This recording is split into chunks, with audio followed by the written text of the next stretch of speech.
മദ്യത്തിന് വ്യാപനം കൊണ്ടുവന്നത് ഒരു കാര്യം പറഞ്ഞിട്ട് എന്തിനാണെന്നറിയാം? മയക്കുമരുന്നില്ലെങ്കിൽ കൂടുതൽ ഇവിടെ ഉണ്ടാവും, കള്ളവാറ്റുണ്ടാവും എന്നാണ്. ഇപ്പൊ കേരളത്തിന്റെ സ്ഥിതി എന്താ സർ? യഥാർത്ഥത്തിൽ യാതൊരു കോമൺ സെൻസും ഇല്ലാത്തവരാണോ നമ്മുടെ IAS IPS ഉദ്യോഗസ്ഥന്മാർ? ഇപ്പൊ ഏറ്റവും ഒടുവിൽ ബിജു പ്രഭാകർ നടത്തിയിട്ടുള്ള ഒരു പ്രസ്താവന തന്നെ മാത്രം നമ്മൾ നോക്കിയാൽ കഴിഞ്ഞാൽ മതി. എങ്ങനെ നോക്കിക്കാണുന്നു ആ ഒരു പ്രസ്താവന കഞ്ചാവുമായി ബന്ധപ്പെട്ട? ഒറ്റ നോട്ടത്തിൽ അത് വളരെ അപകടകരമായ ഒരു പ്രസ്താവന തന്നെയാണ്. ഞാനത് 100% യോജിക്കുന്നു. കേരളത്തിന്റെ ഒരു കോണ്ടെക്സ്റ്റ്.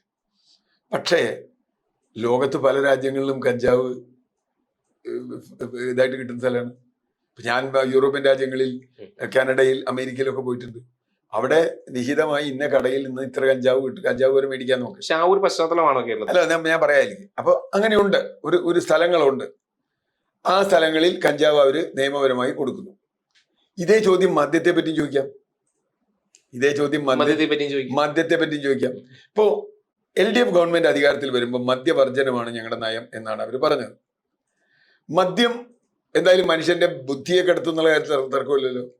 മദ്യം കുടിക്കുന്നതിന് മുമ്പ് കുടിച്ചതിന് ശേഷവും മനുഷ്യന്റെ ബുദ്ധിയിൽ വ്യത്യാസം ഉണ്ടാവുന്നില്ല, തർക്കമില്ലല്ലോ. ബുദ്ധിയിൽ വ്യത്യാസം ഉണ്ടാവുകയാണെങ്കിൽ മദ്യം കഴിക്കുന്നത് ദോഷകരമാണെന്നുള്ളത് ഉറപ്പാണല്ലോ. എഴുതി കാണിക്കാൻ മാത്രം പോരല്ലോ, കുപ്പിയുടെ പുറത്ത് എഴുതിയാൽ മാത്രം പോരല്ലോ. മദ്യം ലഭ്യമല്ലാതെ അല്ലെങ്കിൽ പരമാവധി അതിന്റെ ലഭ്യത കുറയ്ക്കുക എന്നുള്ളത് ഒരു സാമാന്യ മര്യാദയാണ്. അത് നിയമപരമായി കിട്ടിയില്ലെങ്കിൽ വേറെ കുഴപ്പങ്ങളുണ്ടാവും എങ്കിലും. പക്ഷേ ഗവൺമെന്റ് ചെയ്തത് എന്താ?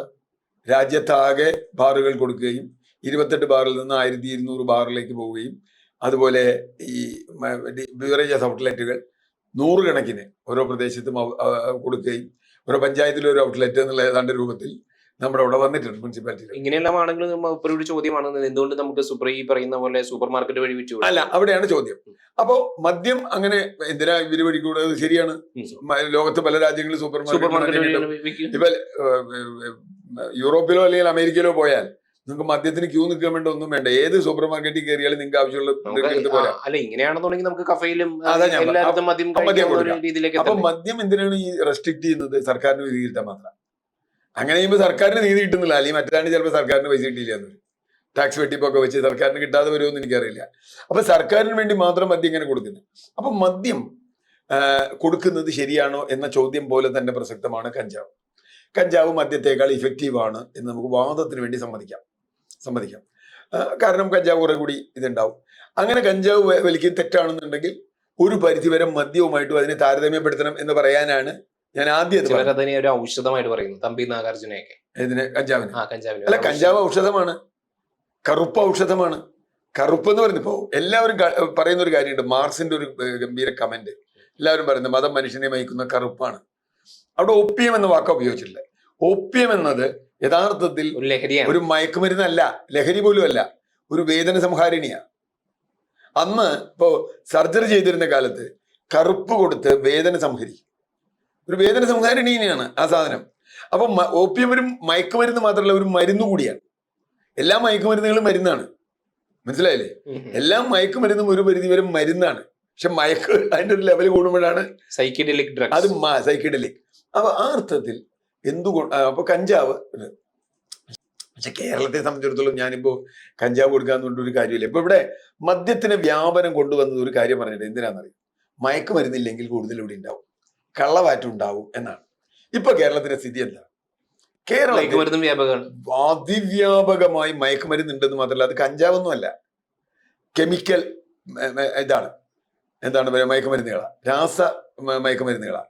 ഈ മയക്കുമരുന്നുകൾ എന്ന് പറഞ്ഞു കഴിഞ്ഞാൽ കഞ്ചാവിന്റെ 1000 ഇരട്ടി ശേഷിയുണ്ട്. ഇതൊരു ചെറിയ തരിയൊക്കെ മതി ഒരാൾക്ക് അടിച്ചു കയറാൻ. അപ്പോൾ അത് അങ്ങനെയല്ലേ? ഇപ്പൊ 5 ഗ്രാം, 3 ഗ്രാം, 2 ഗ്രാം ഒക്കെ അല്ലേ പിടിക്കണം, MDMA പോലെയുള്ള ലെവലായ സാധനങ്ങൾ. അപ്പൊ ഈ സാധനങ്ങൾ എല്ലാ സ്ഥലത്തും സുലഭമായി കിട്ടുന്ന തരത്തിലേക്ക് കേരളം മാറിയിരിക്കുന്നു എന്നതാണ്. ഇപ്പൊ ഞാൻ ജീവിക്കുന്നത് കൊച്ചി സിറ്റിയുടെ കിഴക്ക് വശത്ത് കാക്കനാട്. അവിടെ പോലും ഇത് വ്യാപകമായി കിട്ടാറുണ്ട്. പക്ഷെ ഒരു ചോദ്യമുള്ളത്, ഇത് എവിടെ നിന്ന് കിട്ടിയെന്ന് ആർക്കും അറിയില്ല. ഇത് ആര് കൊടുത്തു എന്നറിയില്ല. നമ്മൾ ഈ പിടിക്കുന്നവരെ മാത്രമേ അറിയുള്ളൂ, സപ്ലൈ ചെയ്യുന്നവരെ അറിയില്ല, ഒരിക്കലും പിടിക്കാറില്ല. അപ്പൊ അതുകൊണ്ട് എന്ത് സംഭവിക്കുന്നു വെച്ചാൽ മയക്കുമരുന്ന് ഇവിടെ വ്യാപകമാണ്. മയക്കുമരുന്ന് എവിടെ നിന്ന് കിട്ടിയെന്ന് കണ്ടെത്താതെ 5 ഗ്രാം പിടിക്കുവാനോ അല്ല പിടിക്കേണ്ട, 500 ഗ്രാം കയ്യിൽ വയ്ക്കുന്ന ഒരുത്തനുണ്ടാവും അല്ലെ? എന്തായാലും ഈ പിള്ളേരുണ്ടാക്കണതല്ലോ ഇത്. അപ്പൊ ഇത് ആരും ഉണ്ടാക്കിയിട്ട് കൊടുക്കുന്നതാണല്ലോ. ആ കൊടുക്കുന്ന നെറ്റ്വർക്കിനെ തൊടാൻ കഴിയില്ല. പലപ്പോഴും അവർക്ക് ഔദ്യോഗിക, രാഷ്ട്രീയ, മറ്റ് സ്വാധീനങ്ങൾ ഉണ്ട് എന്നും പറയപ്പെടുന്നുണ്ട്. ചില കേസുകളൊക്കെ അങ്ങനെ നമ്മൾ കണ്ടിട്ടുണ്ട്. ഞാൻ ആരെയും വ്യക്തിപരമായി പറയാൻ ഉദ്ദേശിക്കുന്നില്ല, ചില കേസുകൾ കണ്ടിട്ടുണ്ട്. ഇപ്പോൾ G. സുധാകരൻ തന്നെ ഒരിക്കൽ അങ്ങനത്തെ ഒരു ആരോപണം ഉന്നയിച്ചതായിട്ട് ഞാൻ പണ്ട്, ഇപ്പോഴൊന്നുമല്ല, ആരോപണം ഉന്നയിച്ചതായിട്ട് കേട്ടിട്ടുണ്ട്. അപ്പോൾ ചുരുക്കത്തിൽ ഈ ഒരു മയക്കുമരുന്നിന്റെ വ്യാപനം ഇവിടെ ധാരാളമുണ്ട്. അതിനെ മറികടക്കാൻ ഇപ്പൊ വേണമെങ്കിൽ മദ്യത്തിന്റെ നേരെ പറഞ്ഞ് ന്യായം ഇപ്പൊ വേണമെങ്കിൽ ഉപയോഗിക്കാം അല്ലെ. മയക്കുമരുന്ന് വ്യാപിക്കാതിരിക്കാൻ മദ്യം വേണം എന്ന് പറഞ്ഞതുപോലെ ഈ മയക്കുമരുന്ന് വരുന്നതിനേക്കാൾ കഞ്ചാവ് സ്വാഭാവികമാക്കിയാൽ ഒരു പക്ഷേ ഇനിയിപ്പോ നമുക്ക് വേറെ ന്യായവും പറയാം, കഞ്ചാവ് കൃഷി വ്യാപിപ്പിക്കാം, നമ്മുടെ കർഷകർ വലിയ ബുദ്ധിമുട്ടിലാണ്. അതെ, അപ്പൊ അവർക്കും ഒരു രക്ഷയാവും. അവർക്ക് രക്ഷയാവും. എന്നാ പിന്നെ അങ്ങനെ കൂടി നമുക്ക് അതാ ഞാൻ പറഞ്ഞു, കിഴക്കൻ അതിന് നമ്മൾ നിരോധനം അല്ലാതെ മലയോര മേഖലകളിൽ കഞ്ചാവ് കൃഷി ചെയ്ത് നിയന്ത്രിതമായി സർക്കാർ ഏറ്റെടുത്ത് ഈ പറഞ്ഞ പോലെ ബിവറേജസ് പോലെ കഞ്ചാവ് ഒരു റേഷൻ കട വഴിയോ അല്ലെങ്കിൽ ബിവറേജസ് ഔട്ട്ലെറ്റ് വഴിയോ സർക്കാരിന് വരുമാനം, കർഷകർക്കും രക്ഷപ്പെടും. അപ്പൊ നമുക്ക് വേണമെങ്കിൽ അങ്ങനെയൊക്കെ ആലോചിക്കാം. ഞാൻ പറഞ്ഞ അതിന്റെ വേറൊരു ഇദ്ദേഹം ഈ പറഞ്ഞ പോലെയാണെങ്കിൽ നമുക്ക് ഇങ്ങനെ ചെയ്താൽ ഒരു ഡയമെൻഷനാണ്. ഈ ബിജു പ്രഭാകർ പറഞ്ഞ പോലെയാണെങ്കിൽ ഞാൻ ബിജു പ്രഭാകർ പറഞ്ഞത് ഇപ്പൊ യോജിക്കാതിരിക്കുന്നതിന്റെ കാരണം എന്ന് പറഞ്ഞാൽ കേരളത്തിൽ ഇതിനൊന്നിനും നിയന്ത്രണം ഇല്ലാണ്ടാവുന്നതാണ്. കാരണം നമ്മുടെ രാഷ്ട്രീയ ഭരണ സംവിധാനം നമുക്കതിന് നല്ല ഡിമാൻഡ് ഉണ്ട്. അപ്പൊ നമ്മൾ സപ്ലൈ കൂട്ടിയാലും ഡിമാൻഡ് വർദ്ധിക്കുകയുള്ളൂ. അല്ല, അത് മാത്രമല്ല അതിന്റെ ഒരു സാമൂഹ്യ വശം പറയുന്നത് എന്താന്ന് വെച്ച് കഴിഞ്ഞാൽ സപ്ലൈ വർദ്ധിച്ചു കഴിഞ്ഞാൽ ഡിമാൻഡ് കുറയും എന്നുള്ള രീതിക്കാണ് അദ്ദേഹം പറയുന്നത്. പക്ഷെ അതൊരിക്കലും അത് നടക്കാത്ത കാര്യമാണ്. മദ്യത്തിന്റെ കാര്യത്തിൽ അത് നമ്മൾ കണ്ടതല്ലേ, മദ്യത്തിന്റെ സപ്ലൈ കൂടിയപ്പോൾ ഡിമാൻഡ് ഇവിടെ കുറഞ്ഞിട്ടില്ല, മദ്യത്തിന്റെ സപ്ലൈ കൂടിയില്ല. നാളെ ഒരാൾ പറഞ്ഞു ഈ കേരളത്തിൽ ബിവറേജസ് വഴി വിൽക്കുന്ന മദ്യത്തിന്റെ അളവിൽ കുറഞ്ഞിട്ടുണ്ട്. എന്താ കാര്യം എന്നറിയോ? കേരളത്തിൽ 1000 ബാറുണ്ട്. ഈ ബാറിൽ വിൽക്കുന്ന മദ്യത്തിൽ 90% ബിവറേജസ് വഴിയല്ല, കള്ളമദ്യങ്ങളാ. അതൊന്നും ബിവറേജസ് അറിയണ പോലും ഇല്ല. നേരെ മറിച്ച് ബാറ് പൂട്ടി ബിവറേജസ് വഴി മാത്രം മദ്യമാക്കുകയാണെങ്കിൽ സർക്കാർ ലാഭം ഉണ്ടാവും. ഒരു ബാറിൽ 100 ലിറ്റർ കൊടുക്കുന്നുണ്ടെങ്കിൽ അതിൽ 20 ലിറ്റർ ബിവറേജസിന്റെ ഉണ്ടാവുള്ളൂ.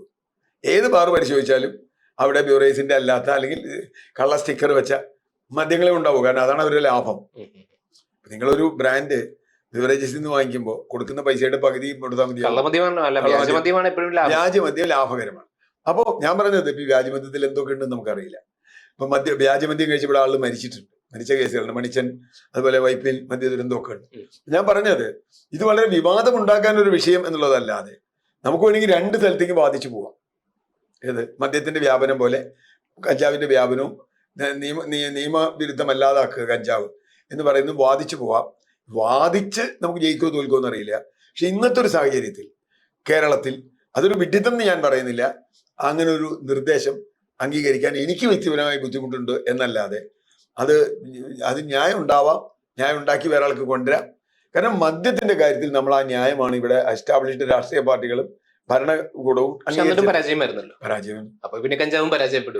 പരാജയപ്പെടുന്നുള്ളത് ഉറപ്പ്. പരാജയപ്പെടുന്നുള്ളത് യാതൊരു അറിയാഞ്ഞിട്ടല്ല. അദ്ദേഹത്തെ സംബന്ധിച്ചിടത്തോളം